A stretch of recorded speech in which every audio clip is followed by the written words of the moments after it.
Hi friends, అందరికీ మీరు చూస్తున్నది వంశీ భూమిక వ్లాగ్స్. అందరికైతే చాలా థ్యాంక్స్. ఫస్ట్ వీడియో ఓపెన్ చేసినందుకైతే అందరూ అయితే ఒక చిన్న లైక్ అయితే వేయండి. ఆ వీడియో ఎందుకు చేస్తున్నా అంటే చాలామంది నేను లవ్ స్టోరీ వీడియో చెప్పినప్పుడు అయితే చాలా కామెంట్స్ అయితే వచ్చినాయి నాకు. మీ అత్తమ్మ వాళ్ళు ఎందుకు వద్దన్నారు, రీజన్ ఏంటి అని చాలామంది అయితే కామెంట్స్ అయితే వేసారు. కొన్ని అయితే చెప్పినా, ఇంకా కొన్ని అన్నీ చెప్పుకోలేము కదా. అవి ఇంకా కొంతమంది ఏంటంటే మేము షార్ట్ వీడియో చూడలేకపోతున్నాం అక్క, కొంచెం ఫుల్ వీడియో తీసి చెప్పండి అని కూడా ఇంకో కొంతమంది అయితే అడిగారు. ఇంకా వాళ్ళ కోసం ఒక 10 నిమిషాలు వీడియో తీద్దామనుకొని అయితే ఈ వీడియో అయితే స్టార్ట్ చేస్తున్నా. ఉన్నది ఉన్నట్టుగా జెన్యున్గా చెప్దామని అనుకుంటున్నాను నేనైతే.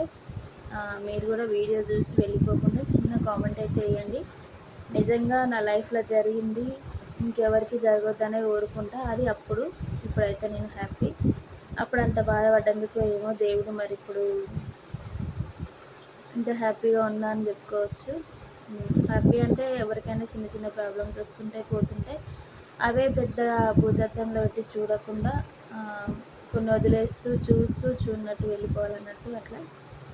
అయితే ఈరోజు వీడియో చాలామంది అయితే కామెంట్ చేశారు, ఎందుకు వద్దన్నారు మీ అత్తమ్మ వాళ్ళు, అసలు మీ లవ్ స్టోరీ ఏంటి అక్క, మాకు ఫస్ట్ కానండి చెప్పండి అని ఇంకొక కొంతమంది. అయితే 2019లో నాది అప్పుడైతే ఇంటర్ కంప్లీట్ అయిపోయింది. ఇంటర్ సెకండ్ ఇయర్ మొత్తం కంప్లీట్ అయితే అయిపోయింది. అయితే అప్పుడు ఏప్రిల్ 14కు, అంటే అప్పుడు సమ్మర్ కదా, ఎండాకాలం సెలవులు అయితే వచ్చినాయి కాబట్టి నేను ఇంటి దగ్గరనే ఉండేది. మా అమ్మ వాళ్ళు తోటలో ఉంటారు కాబట్టి తోటలోనే ఉండేది. అయితే మా అత్తమ్మ వాళ్ళు సంబంధానికి వచ్చిన విషయం కూడా నాకు తెలియదు అన్నట్టు. అప్పుడు మా అత్తమ్మ వాళ్ళు వచ్చినప్పుడు అయితే నేను మా తోట దగ్గర బావి ఉండేది, బావిలో అయితే ఈత కొట్టడానికి వెళ్ళిన. నాకు కూడా తెలియదు కదా మరి వస్తున్నారు అనే సంగతి, చెప్పకుండా వచ్చిర్రు అన్నట్టు. అయితే మా ఆయనని తీసుకొని రాలేదు, మా అత్తమ్మ మా మామయ్య వాళ్ళు మాత్రమే వచ్చిర్రు. వచ్చిన తర్వాత మా అమ్మ నాకు చెప్పింది. ఇంకా నేను వచ్చిన తర్వాత మా వాళ్ళు ఏమన్నారంటే, ఇట్లా అబ్బాయిని తీసుకొని రాకుండా ఎట్లా ఉంటుంది, అబ్బాయిని కూడా ఒకసారి పిలిపించండి, మీరు అమ్మాయిని చూస్తారు మేము అబ్బాయిని చూస్తాం అన్నట్టుగా మా వాళ్ళు అన్నారు అన్నట్టు. అంటే ఇక మా అత్తమ్మ వాళ్ళు కూడా సరే అని వాళ్ళు వచ్చేసరికి 1 అట్లయింది. మా అమ్మ వాళ్ళదేమో మోత్కూర్, యాదాద్రి భువనగిరి జిల్లా, మా ఆయన వాళ్ళదేమో స్టేషన్ కనుపూర్ అన్నట్టు, వరంగల్ జనగాం జిల్లా వస్తుంది. అయితే ఆ రోజు మా ఆయన వర్క్కి వెళ్ళిందంట. ఫోన్ చేస్తే ఇట్లా రమ్మంటారు నిన్ను కూడా రా అని మా అత్తమ్మ వాళ్ళు చెప్తే, మా ఆయన కూడా రాను అని అనలేదు, వచ్చిండు. ఒకవేళ ఆ రోజు మా ఆయన రాకుండా ఉంటే ఈరోజు నేను ఇక్కడ ఉండేదాన్ని కాదనుకుంటా. ఎందుకంటే ఇంకా ఆ రోజు రాలేదనుకో, ఇక వాళ్ళు వెళ్ళిపోయేవాళ్ళు, మా వాళ్ళు కూడా సైలెంట్గా ఉండేవాళ్ళు ఇక. అయితే ఆ రోజు మా ఆయన వచ్చేసరికి ఒక 3-4 అయింది. ఒక 2 అవర్స్ జర్నీ ఉంటుంది అన్నట్టు. మోత్కూరు ఇప్పుడు కన్పూర్ నుంచి జనగాం నుంచి మోత్కూరు అట్లా ఒక 2 అవర్స్ అట్లా అయింది అంతే. తొందరనే వచ్చేసింది, బస్కి వచ్చిందంట. వచ్చిన తర్వాత ఇక నాకు ఏమనిపిస్తుందంటే, ఇప్పుడే పెళ్ళి ఎందుకు, ఎందుకంటే కొన్ని మా పరిస్థితులు ఇంట్లో బాగాలేవు. పెళ్ళి చేసి కూడా అంటే పరిస్థితులు ఇంత ఘోరంగా ఉంటాయి, పెళ్ళి ఎందుకు, అవసరం లేదు, నేను మా అమ్మతో మా నాన్నతో ఇంట్లోనే ఉంటా అనే ఆలోచన ఉండే నాకు. అసలు పెళ్ళి మీద నిజంగా వద్దు, పెళ్ళొద్దు అన్నట్టుగా అనిపించింది అన్నట్టు నాకైతే. ఇంకా వచ్చిన తర్వాత నేను కొంచెం కోపంగానే ఉన్నా, ఎందుకంటే నాకు చెప్పకుండా మా అమ్మ వాళ్ళు ఇట్లా చేసిర్రు అన్నట్టుగా నాకు కొంచెం కోపం ఉండే. అయితే ఇక మా ఆయన వచ్చిన తర్వాత నేను లోపలనే ఉంది, ఇంకా బయటకు అయితే రాలేదు. మాకు అప్పుడు ఇల్లు కూడా ఏం లేకపోయేది అన్నట్టు. ఇట్లా తోటలోనే ఒక రేకుల సెట్ లాగా ఉంది, తోట వాళ్ళదే, అలానే ఉండేది. అయితే నేను లోపలనే ఉన్నా. అయితే మా ఆయన ఫస్ట్ నన్ను బయటికి రమ్మంటే నేను బయటకు వచ్చిన తర్వాత మా ఆయన నేను డైరెక్ట్ కూడా ఏం చూడలేదు, ఎందుకంటే నాకు అంత ఇంట్రెస్ట్ ఏం లేదు పెళ్ళి మీద. వద్దు, ఈ సంబంధం చెడిపోతే బాగుండు అనే ఆలోచన నా మైండ్లో ఉంది. వాళ్ళని చూసుకున్నారు, నేను మా అత్తమామని చూసినా కానీ ఇక మా ఆయననైతే అంత సరిగా ఏం కనిపెట్టాను. ఇంకా తర్వాత ఇంటికి వెళ్ళిన తర్వాత వాళ్ళు ఏమన్నారంటే, అప్పుడు ఒకటి అర్థమైంది, మా అత్తమ్మకి నేను బాగా నచ్చినా అని అర్థమైంది. ఇంకా మా ఆయననైతే నేను సరిగా చూడలే, మరి ఆయన నన్ను చూసినా లేదా అనేది మాత్రం నాకు తెలియదు. ఇక వాళ్ళు ఏమన్నారంటే, ఇప్పుడే మేము చెప్పాము, ఇంటికి పోయిన తర్వాత చెప్తాము అన్నట్టుగా మాట్లాడారు అన్నట్టు. మీరు కూడా అట్లనే చెప్పండి అంటే ఓకే అని మా అమ్మ వాళ్ళు అన్నారు. వాళ్ళ ఇంటికి వెళ్ళిపోయిన తర్వాత వాళ్ళు ఫోన్ చేసారు. ఒక 3-4 డేస్ తర్వాత ఫోన్ చేసి అంటే మా ఆయనే చేసిండు, ఏది మా అన్నయ్య ఫోన్ చేసిండు. అప్పుడు నాకు ఫోన్ గిని ఏది ఉండకపోయేది. అయితే ఫోన్ చేస్తే మా అన్న ఛార్జింగ్ పెట్టిపోయిండు, ఫోన్ ఛార్జింగ్ పెట్టిపోయిందని నేనే ఇక ఫోన్ ఎత్తిన. ఎత్తితే ఎవరు మీరు అని డైరెక్ట్ అడిగితే ఇట్లా చెప్పింది అన్నట్టు, మన అంటే చూసుకోవడానికి వచ్చినాం కదా, నేనే అబ్బాయిని, నా పేరు ఇట్లా వంశీ, నీ పేరు ఏం పేరు, ఎంతవరకు చదువుకుంటున్నావు ఏంటి అని ఒక 2-3 నిమిషాలు మాట్లాడినంటే నేనే అన్నా మా అన్నయ్య లేడు, చెప్పిన నేను ఇట్లా ఇంటర్ కంప్లీట్ అయిపోయింది అని చెప్పిన. నేను కూడా మా ఆయన అడిగితే డిగ్రీ ఫస్ట్ ఇయర్ అని ఆయన కూడా చెప్పిన. అయిపోయిన తర్వాత ఇంకా నేను చూసి మా అన్నయ్య వాళ్ళు లేరు, వచ్చిన తర్వాత కాల్ చేసి మాట్లాడండి అని. నాకు పెళ్ళి మీద అంత ఇష్టం లేదు కాబట్టి ఫోన్ అయితే కట్ చేసుకున్నాను. ఆ తర్వాత మా అత్తమ్మ వాళ్ళు ఫోన్ చేసి మాకు ఓకే అమ్మాయి ఓకే అని చెప్పారు. చెప్పిన తర్వాత ఇంక మా ఆయన మళ్ళీ ఇంకొక రోజు ఫోన్ చేసిండు, మా అన్నతో మాట్లాడి నాకేమంటే మా అన్న ఇచ్చిండు. అట్లా కొద్దిసేపు నేను మాట్లాడిన తర్వాత అట్లనే ఒక్కొక్క రోజు తప్పించి ఒకరోజు తప్పించి ఒకరోజు, పెళ్ళి అంటేనే వద్దు, ప్రేమ అంటే నమ్మకాలు ఏందా అని అసలు ఇక ఆయన లేకుంటే ఉండలేని అనే పరిస్థితులకు నేను వెళ్ళిపోయినా. అసలు అది ఎట్లా జరిగిందో కూడా నాకు తెలియదు. అసలు ఆ ఒక 10-15 రోజుల్లోనే అట్లా అయిపోయింది అసలు.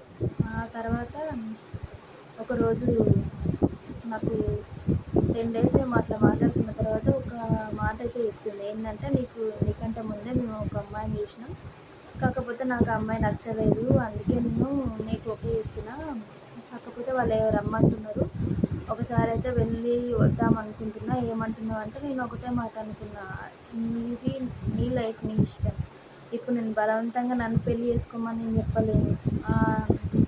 పాపం అమ్మాయి కూడా ఎన్ని కలలు, నిజంగా ఫ్రెండ్స్ ఇట్లే అనుకున్నా, అమ్మాయి కూడా ఎన్ని కలలు కన్నదో ఎందుకు పాపం. నేను ఒక 10 డేసే కదా, 10 డేస్ మాట్లాడే నేను ఇంతకాలం ఇష్టపడ్డా, ఆమె ఇంకా ఎప్పటి నుంచి మాట్లాడుతుందో ఏమో అనుకొని, సరే దేవుడు ఒకవేళ నాది కలిపితే కలపవచ్చు, లేకపోతే లేవచ్చు అనుకొని నేను సరే నీ ఇష్టం వెళ్ళిరా, ఆల్ ద బెస్ట్ అని చెప్పిన. చెప్పిన తర్వాత నేను సాయంత్రం వస్తా, వచ్చిన తర్వాత ఫోన్ చేస్తా అని నాకు చెప్పింది. సరే అని చెప్పిన. సాయంత్రం వచ్చిన తర్వాత కూడా కాల్ చేయలేదు నాకు. నేను వెయిట్ చేస్తాను అనుకున్నా, ఒకవేళ సెట్ అయిందేమో అందుకే నాకు ఫోన్ చేస్తాడు కావచ్చు అని ప్రేమపడ్డాను నేను. తర్వాత 9కి 10కి అట్లా మా అన్న ఫోన్కే ఫోన్ చేసి, నాకు అమ్మాయి వద్దు, నాకు నువ్వే కావాలి, ఇక మీ వాళ్ళకు కూడా చెప్పు, నేను ఫోన్ మాట్లాడుతున్నా అన్న విషయం చెప్పు మీ అమ్మ వాళ్ళతో కూడా అని చెప్పింది. ఇంకా నాకు కొంచెం భయం మా అమ్మ అంటే, నేనేం చెప్పలేదు ఇక మా అమ్మ వాళ్ళకు. తర్వాత మా పెద్దక్క ఫోన్ ఉంటే నాకు ఇచ్చింది, ఇంకా ఆ ఫోన్లో వేరే సిమ్ వేసుకొని ఇంకా రోజు ఫోన్ మాట్లాడుకుంటూ ఉండేది. ఇంకా మా అత్తమ్మ వాళ్ళు కూడా ఫోన్ చేసి మా అమ్మకి మా ఇల్లు కూడా చూద్దురండి ఒకసారి, మాతో మాట్లాడుతురండి అంటే మా అమ్మ వాళ్ళు కూడా వెళ్ళరు. అయితే చాలామంది నన్ను ఏమని కామెంట్ పెట్టారంటే, ఎందుకు మీ అత్త వాళ్ళు వద్దనేది రీజన్ ఏంటి అని అడిగారు.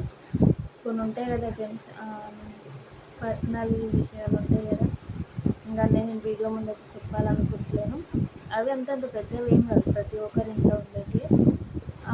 అందువల్ల ఫస్ట్ ఓకే అనుకున్న తర్వాత ఎంగేజ్మెంట్ అయితే ఏప్రిల్లో చూసుకోవడానికి వచ్చారు. జూన్ 17th రోజు ఎంగేజ్మెంట్ అయిపోయింది. ఎంగేజ్మెంట్ అయిపోయినాకనే అసలు మొదలైంది. ఇంకా చిన్న చిన్న విషయాల కాడ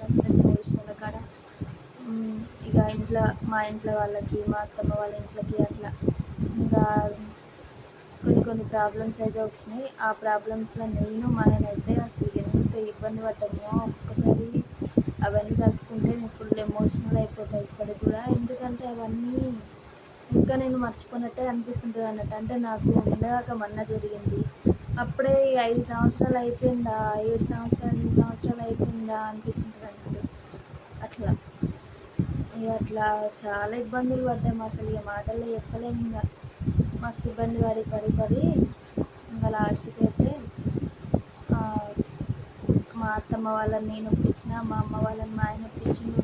నేను ఎంత కష్టపడ్డానో మా ఆయన అంత కష్టపడ్డాడు. ఇద్దరం ఒకరికొకరం ఒక 6 months అట్లా ఫోన్లు కూడా మాట్లాడుకోకుండా, ఒకసారి ఆ ఫోన్కి అడిక్ట్ అయిన వాళ్ళు, మాట్లాడుకున్న వాళ్ళు ఒక 6 నెలలు 7 నెలలు ఫోన్ మాట్లాడుకోకుండా ఉండాలంటే అసలు ఎంత కష్టం అది. ఒకసారి ఆ బాధ పడ్డ వాళ్ళకైతే తప్పకుండా అయితే అర్థమవుతుంది. నేనైతే ఫుల్ ఏడ్చిన. నేను పెళ్ళి కాకముందుకు 45 అట్లనే 45 కేజీస్ అట్లా ఉండేది.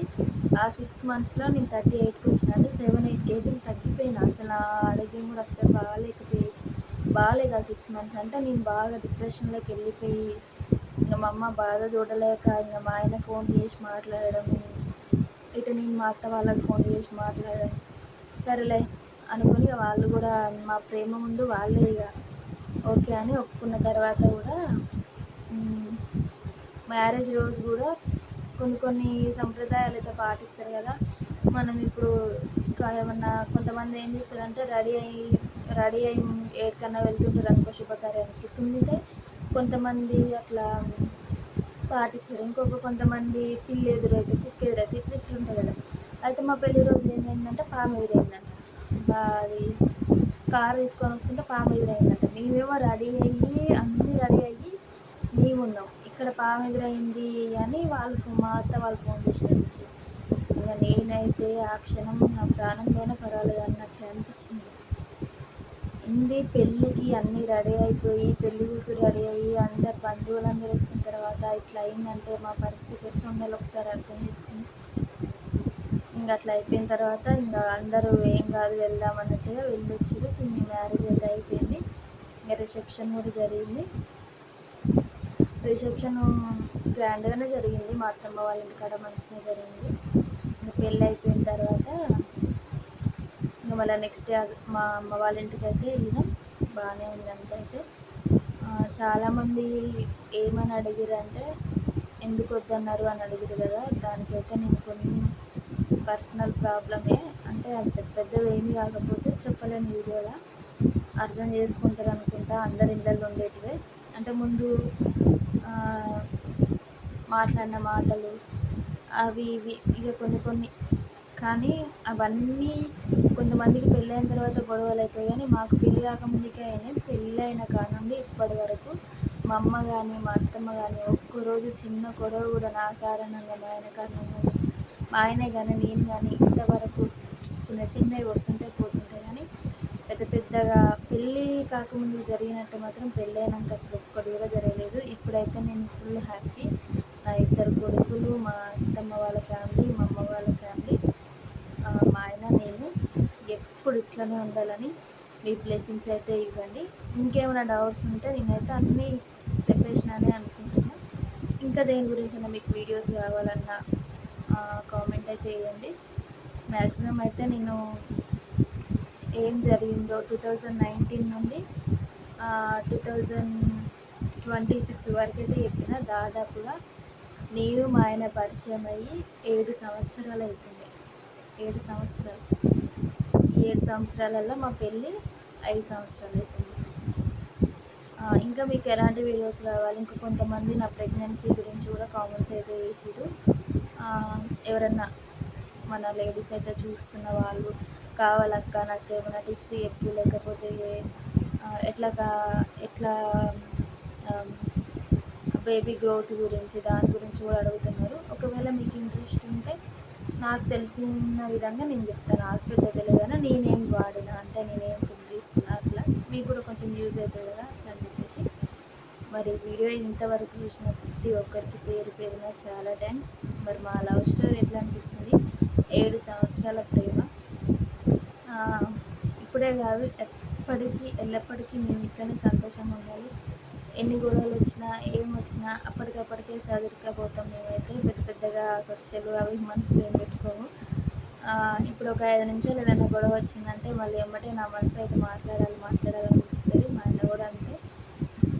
ఎప్పుడైనా అంతే, భార్యాభర్తలు అంటేనే అంతే కదా. మరి మీది లవ్ మ్యారేజా అరేంజ్ మ్యారేజా కామెంట్ అయితే చేయండి. మరి మీది ఎన్ని సంవత్సరాల ప్రేమ? తప్పకుండా అయితే వీడియోకి లైక్ చేసి ఇంకెలాంటి వీడియోస్ కావాలో కూడా కామెంట్ అయితే పెట్టండి. నేను తప్పకుండా ట్రై చేస్తా వీడియోస్ తీయడానికి. పిల్లల్ని పడుకోబెట్టి వీడియో అయితే తీస్తున్నా. కొంచెం వాయిస్ స్లో ఉంటే ఎవరైతే తిట్టుకోకండి ప్లీజ్. దయచేసి అక్కడికి 2 పిల్లల్ని పడుకోబెట్టి అయితే వీడియో అయితే తీస్తున్నా. వీడియో తీసే వాళ్ళు కూడా లేరు, నేనే చేతిని పట్టుకొని అయితే తీస్తున్నా. చేయి కూడా లాగుతుంది. దాదాపు 15 నిమిషాలు అయిపోయింది. ఓకేనా ఫ్రెండ్స్? మీకైతే వీడియో నచ్చిందని అనుకుంటున్నా. నచ్చితే మరి చిన్న లైక్ ఇవ్వచ్చు కదా. బాయ్ మరి అందరికీ అయితే.